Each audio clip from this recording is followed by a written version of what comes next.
Welcome to Daikin web-based training. When a problem occurs in an air conditioner, a malfunction code will be displayed on the remote controller in order to communicate what the problem is to the user. When service persons come to repair the air conditioner, they can determine the specifics of the malfunction in question based on the malfunction code. This course will provide you with an opportunity to learn about how to diagnose the problem when the A9 or E9 malfunction code appears. Let's go over what we will be learning in this course. First, we will look at in what situations the remote controller displays the A9 and E9 malfunction codes. Next, we will learn about the electronic expansion valve, to which the A9 and E9 malfunctions are related. Then, we will look at the causes of the A9 and E9 codes. Finally, we will learn about the diagnostic methods used to rectify these malfunctions. When a problem occurs in an air conditioner during operation, a malfunction code will be displayed on the remote controller. On this screen, you can see that the A9 malfunction code is being displayed. The A9 code is a malfunction code related to the indoor unit electronic expansion valve. The E9 code is a malfunction code related to the outdoor unit electronic expansion valve.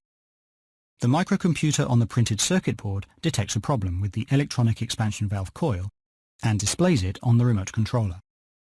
Note that these malfunction codes are displayed when the power is turned on after it is turned off. This is different from other malfunction codes. Let's now review the role of the electronic expansion valve. An expansion valve is a piece of equipment used to reduce the pressure of high temperature and high pressure refrigerant, which has been liquefied in the condenser, by restricting the flow of the refrigerant to change it to a low temperature and low pressure state, all in order to facilitate its evaporation in the evaporator.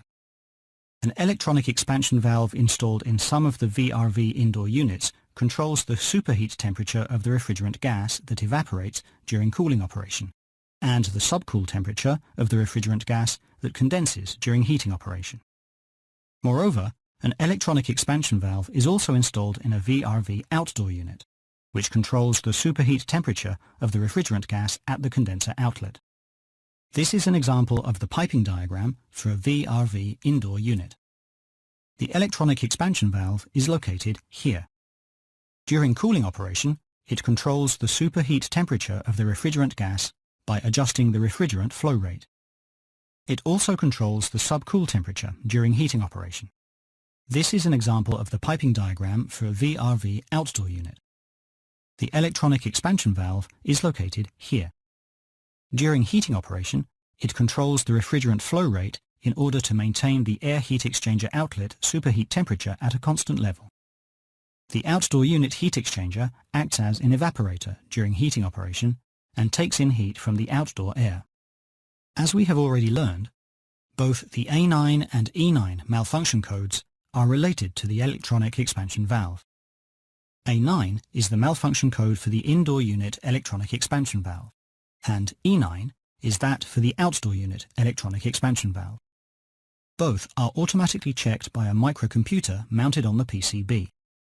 However, these codes are displayed on the remote controller only when the power is turned on after it is turned off. In other words, in order to confirm the malfunction code for the electronic expansion valve, the power must be turned off and then turned on again. When an A9 or E9 malfunction code is displayed on the remote controller, it is necessary to diagnose the problem and take the appropriate actions. In line with the flowchart on the screen, let's look at what should be done in the event one of these codes appears on the remote controller. When the A9 malfunction code is displayed, it is necessary to examine the indoor unit. Turn the indoor unit power supply off and turn it on again after about 10 seconds. If the indoor unit operates normally, the cause may be something other than the electronic expansion valve, such as transient noise. If it does not, open the indoor unit electrical box and see if the electronic expansion valve connector is connected properly to the PCB. If it is not, connect the connector properly, turn the power off, and then turn it on again to see if the indoor unit operates normally. If it is connected properly, go to the next item. Check the resistance value of the electronic expansion valve coil. If the value is not normal, replace the coil. If the value is normal, go to the next item.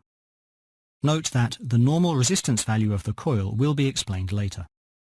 Check the connecting cable for any short-circuiting or breaks. If there are none, assume the PCB is faulty and replace it. If there are any problems with the connecting cable, repair or replace it. When the E9 malfunction code is displayed, examine the outdoor unit. The diagnostic procedures are the same as the indoor unit. Let's now look at how to check the resistance value of the indoor unit electronic expansion valve coil. The screen shows an example of the indoor unit wiring diagram. The electronic expansion valve is connected here on the PCB with a connector.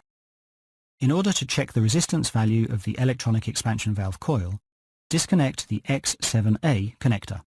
Disconnect the X7A electronic expansion valve connector from the indoor unit PCB and use a tester to measure the resistance value at the connector. When doing so, be sure to use a test pin with a fine tip.